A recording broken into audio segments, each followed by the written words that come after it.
Bulletin में सबसे पहले आपको खबर दें, दौरे पाकिस्तान पर आए हुए ईरानी सदर मसूद पेज़ेश्कियान की वज़ीर आज़म शहबाज शरीफ से मुलाकात हुई।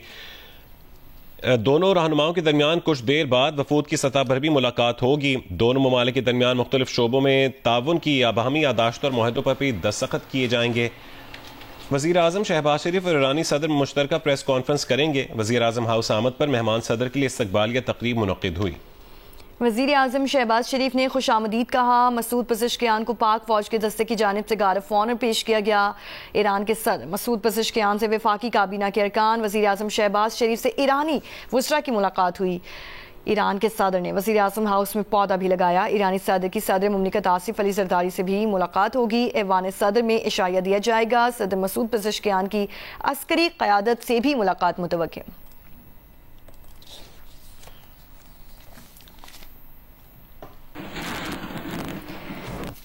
नायब वज़ीर आज़म इसहाक डार की ईरान के सदर डॉक्टर मसूद पेज़ेश्कियान से मुलाकात हुई। मुलाकात में नायब वज़ीर आज़म और वज़ीर ख़ारजा दो तरफ़ा तारीखी और बिरादराना ताल्लुकात के आज़म का अयादा किया गया।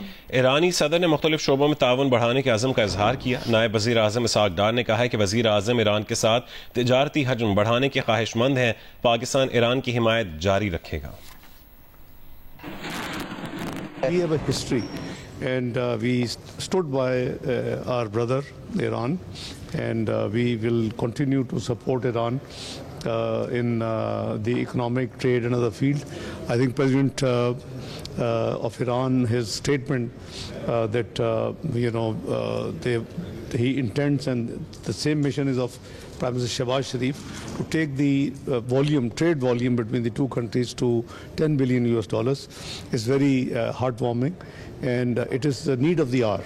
You see, we should expand our economic activity as much as we can, because it will bring our economic cooperation together, will bring our people further close.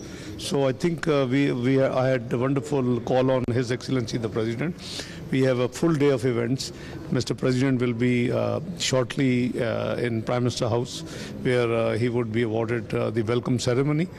Followed by there would be restricted meetings, and then there would be delegation level talks. There's a business gathering here, which Mr. President will chair, and he would also be hosted by Prime Minister for lunch, and President will host for dinner. So you see, he will have a very busy day, whole day till 10 p.m. Thank you very much. Kurnool में police चौकी फतेह खेल पर दहशतगर्दों के हमले से एक police एहलकार शहीद जबकि 3 एहलकार जख्मी हो गए। पुलिस की बरवक्त जवाबी फायरिंग से 3 दहशतगर्द हलाक और कई जख्मी हुए हैं। हमला और आवर रात की तारीकी में फरार हो गए। RPO सज्जाद खान के मुताबिक दहशतगर्दों ने रात की तारीकी में पुलिस चौकी फतेह खेल पर हमला किया। पुलिस की जानिब से जवाबी फायरिंग से मुकाबला किया गया। दहशतगर्दों ने छोटे और बड़े हथियार इस्तेमाल किए। हमले में एक पुलिस एहलकार न्याज शहीद जबकि 3 एहलकार जख्मी हो गए। पुलिस की जवाबी फायरिंग से 3 दहशतगर्द हलाक और कई जख्मी हुए।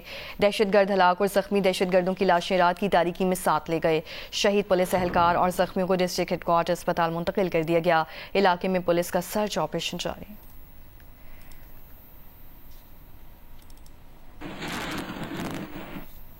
वफाकी वज़ीर दाखिला की बनू के करीब पुलिस चौकी फतेह खेल पर दहशतगर्दों के हमले की मुज़म्मत। मोहसिन नकवी का फितना हिंदुस्तान के दहशतगर्दों का बहादुरी से मुकाबला करते हुए शहीद पुलिस एहलकार को खिराजे अकीदत।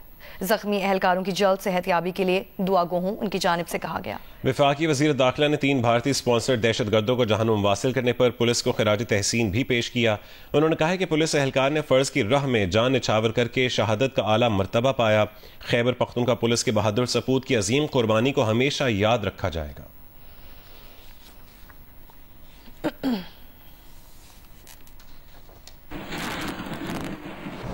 दूसरे T20 में वेस्ट इंडीज ने पाकिस्तान को सनसनीखेज मुकाबले के बाद 2 विकेटों से शिकस्त दे दी। मैच का फैसला इनिंग्स की आखिरी गेंद पर हुआ। ऑल राउंड परफॉर्मेंस देने वाले जेसन होल्डर ने चौका लगाकर टीम को फतह याब करवाया। दोनों टीमों के दरमियान 3 मैचेस की सीरीज 1-1 से बराबर हो गई। फैसला कुन मार्का कल खेला जाएगा। पाकिस्तान क्रिकेट टीम के ऑलराउंडर मोहम्मद नवाज का कहना है कि टीम काबिल दिफा स्कोर ना बना सकी। 150 से 160 रन तक होने चाहिए थे। मोहम्मद नवाज का कहना था कि पिच से स्पिनर्स को मदद मिल रही थी, जिसकी वजह से मैच को आखिरी गेंद तक ले जाने में कामयाब रहे। कराची में सिंध पुलिस के शोहदा को खिराज अकीदत पेश करने के लिए डिफेंस फेज 8 में 5 किलोमीटर तवील रेस का इनेकाद किया गया। रेस में IG, एडिशनल IG कराची समेत दीगर पुलिस अफसरान, मर्द और खवातीन ने भी बड़ी तादाद में शिरकत की। तफसीलात बताएंगे कमर अली मस्तोई। डिफेंस फेज 8 में पुलिस के शोहदा को खिराज अकीदत पेश करने के लिए 5 किलोमीटर रेस का इनेकाद किया गया। तकरीब में IG सिंध गुलाम नबी मेमन और एडिशनल IG कराची जावेद आलम घोडो भी शरीक हुए। IG सिंध ने अपने खिताब में कहा कि ऐसी तकरीबात का मकसद ये पैगाम देना है कि हम अपने शोहदा को कभी नहीं भूले। उनका कहना था कि सेफ सिटी मंसूबे के तहत पहले मरहले में 1300 कैमरे लगाए जाएंगे, जिनकी मदद से ट्रैफिक चालान जारी होंगे।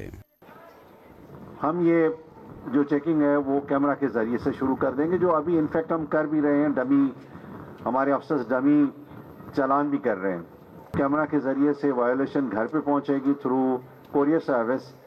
तो नेचुरली वो जो एलिमेंट जिसकी वजह से हम खफा होते हैं और पुलिस को गलत समझते हैं वो चीज़ मिनिमाइज हो जाएगी।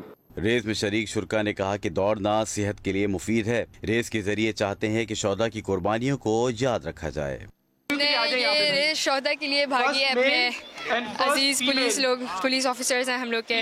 बेहतरीन इवेंट था, मज़ा आया हम सबको। लोगों को हिम्मत मिलती है कि रन हो रहा है हमारे इस कराची शहर में भी, तो लाइक पता लगता है 5 किलोमीटर बहुत इनफ होता है। इसमें काफ़ी एथलीट्स भी थे, तो लाइक उनके साथ मिलने का भी मौका मिलता है और देखने का भी मिलता है, उससे जज्बा मिलता है। रेस के इख्तिताम पर पहली से 10वीं पोजीशन हासिल करने वाले मर्द और खवातीन में इनामात भी तकसीम किए गए। कैमरामैन फहद बिन समी के साथ कमर अली मस्तोई, जियो न्यूज़ कराची।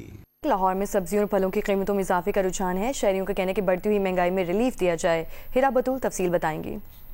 जी बिल्कुल, सब्जियों और फलों के रेट की बात करें तो गुज़श्ता हफ्ते की निस्बत इस हफ्ते कुछ सब्जियों के रेट में कमी आई है तो कुछ सब्जियों के रेट में इजाफा हुआ है। जैसे गुज़श्ता हफ्ते प्याज 40 के फ़रोख्त किए जा रहे थे, इस हफ्ते 50 रुपये फी किलो के फ़रोख्त किए जा रहे हैं। आलू 80 की बजाय 70 के, बैंगन 150 की बजाय 160 के, टमाटर गुज़श्ता हफ्ते 150 और इस हफ्ते उसके रेट में कमी आई है। अगर हम दूसरी जानब फलों के रेट की बात करें तो फलों के रेट में मामूली कमी देखने में आई है। जैसे आम गुज़श्ता हफ्ते 150 के फ़रोख्त किए जा रहे थे और इस हफ्ते भी 150 के फ़रोख्त किए जा रहे हैं। और इस तरह आड़ू गुज़श्ता हफ्ते 250 के फ़रोख्त किए जा रहे थे और आज आड़ू 200 के फ़रोख्त किए जा रहे हैं। शहरियों का हुकूमत से मुतालबा है कि सब्जियों और फलों के रेट में कमी तो आई है, लेकिन महंगाई बहुत ज़्यादा है, इसलिए हमें मज़ीद रिलीफ दिया जाए ताकि हम सुख का सांस ले सकें। जी, पंजाब हुकूमत ने सनतों से निकलने वाला जहरीला कचरा मवाद नहरों और नालों में फेंकने पर पाबंदी आयद कर दी है। वेस्ट ट्रीटमेंट प्लांट्स के बगैर सोसाइटीज़ बंद करने का फैसला कर लिया गया। वेस्ट ट्रीटमेंट प्लांट्स न होने पर 28 हाउसिंग सोसाइटीज़ और सनतों को नोटिस भी जारी कर दिए गए हैं। सीनियर सूबाई वजीर मरीम औरंगजेब ने हिदायत की है कि 10 अगस्त से फैसला कुन कार्रवाई शुरू की जाएगी। इंडस्ट्रियल यूनिट्स और हाउसिंग सोसाइटीज़ के खिलाफ कार्रवाई का फैसला सीनियर सूबाई वजीर मरीम औरंगजेब की ज़ेर सदारत इजलास में किया गया। इजलास में हडियारा ड्रेन की सफाई के लिए 10 अगस्त की डेडलाइन मुकर्रर करने के अलावा आलूदगी फैलाने वालों पर जुर्मानों की सजाओं पर फौरी अमल दरामद करवाने का भी फैसला किया गया। इजलास में वेस्ट ट्रीटमेंट प्लांट्स लगाने के लिए सनतों को बिलासूद कर्जे देने का फैसला किया गया। मरीम औरंगजेब ने हिदायत की है कि कायदे आजम इंडस्ट्रियल स्टेट में वेस्ट वाटर प्लांट फौरी लगाया जाए और 31 अगस्त तक मुकम्मल हेल्थ सर्वे पेश किया जाए। इजलास को बताया गया कि जहरीले सनती कचरे से हैजा, टाइफॉइड और फेफड़ों का कैंसर फैल सकता है।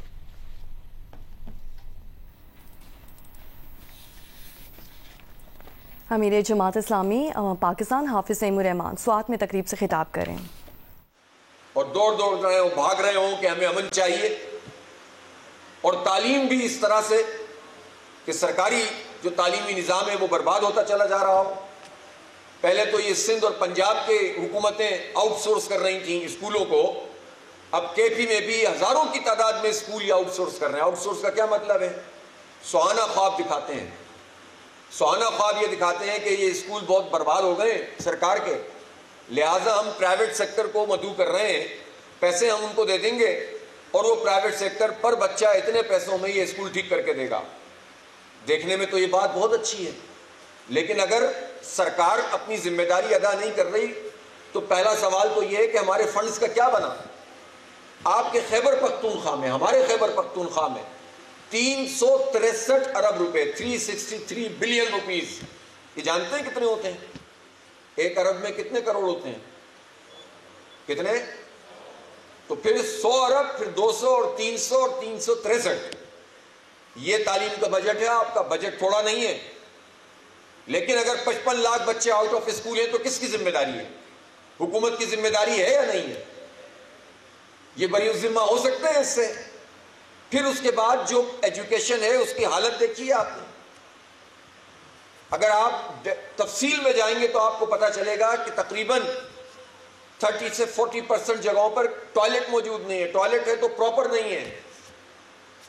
एक स्कूल का सरकार में अगर स्कूल है तो उसका एक कॉन्सेप्ट होता है कि वहां पर प्लेग्राउंड प्रॉपर होना चाहिए, टीचर्स की सही फैकल्टी होनी चाहिए।